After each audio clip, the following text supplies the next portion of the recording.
എല്ലാവർക്കും good morning. അപ്പോൾ ദാ രാവിലെ തന്നെ എഴുന്നേറ്റ് വന്നിട്ടുണ്ട്. പലതേപ്പും കാര്യങ്ങളും പ്രാർത്ഥനയെല്ലാം കഴിഞ്ഞ ശേഷം പുറത്തേക്ക് നോക്കിയപ്പോൾ നല്ല ഇരുട്ടാണ് കേട്ടോ. പെട്ടെന്ന് പയ്യെ വെച്ച് വരുന്നുള്ളൂ. അപ്പോൾ എന്തായാലും നമുക്ക് ജലം തുറക്കാം. ഇനി പാചകം ചെയ്യുമ്പോഴുള്ള കുത്തൽ മണമൊന്നും കേട്ടിട്ട് ആരും എണ്ണീറ്റ് വരണ്ട. അപ്പോൾ അങ്ങനെ ദാ രാവിലെ തന്നെ കൈയോടെ കട്ടൻ ചായ വെക്കുകയാണ്. ഇന്ന് പലഹാരത്തിൻ്റെ പണി ഒന്നുമില്ല കേട്ടോ. ഒന്ന് നേരെ ചോറാണ്. രാവിലെ ഉച്ചയ്ക്കും രാത്രിയൊക്കെ ചോറാണെന്ന് ഇവിടെ. അപ്പം ഞാൻ എന്താ ലൈറ്റർ രാവിലെ തന്നെ കുറച്ച് പണി തന്നു കേട്ടോ. ലൈറ്റർ കംപ്ലൈൻ്റ് ആയി നമ്മുടെ. അപ്പം ഞാൻ തീപ്പെട്ടി എടുത്ത് വെച്ചിട്ടുണ്ട്. പിന്നെ ഞാൻ കപ്പ വേവിച്ച് വെച്ചിട്ടുണ്ടായിരുന്നു. ചായക്ക് വെള്ളം വെച്ചിട്ടുണ്ട്. ചോറ് തിളപ്പിക്കാൻ വെച്ചിട്ടുണ്ട്. തലേ ദിവസത്തെ ചാള കൂട്ടാൻ ഞാൻ തിളപ്പിക്കാൻ വേണ്ടി വെച്ചിട്ടുണ്ട് കേട്ടോ.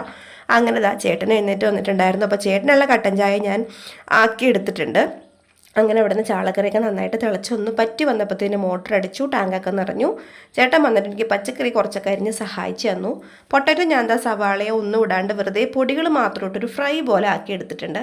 പിന്നെ ബീട്രൂട്ട് മെഴുക്ക് പുരട്ടി ഉണ്ടാക്കിയിട്ടുണ്ട്. കപ്പ ഉടച്ചിട്ട് നമ്മളൊരു ഒരു ഒരു ഒരു ഒരു മെഴുക്ക് പുരട്ടി പോലെ അല്ലെങ്കിൽ ഒരു ഉടച്ച കറി പോലെയൊക്കെ ആക്കി എടുത്തിട്ടുണ്ട് കേട്ടോ. അപ്പോൾ ഇതെല്ലാം കൂടിയിട്ടാണ് നമ്മൾ കഞ്ഞി ഇന്ന് രാവിലെ കഴിക്കുന്നത്. കൂടെ പപ്പടം ഉണ്ട്. ജോക്കൂട്ടിന് പൊതുവെ ഇഷ്ടമല്ല, പക്ഷേ എന്നാലും ഞാൻ കഴിപ്പിക്കും.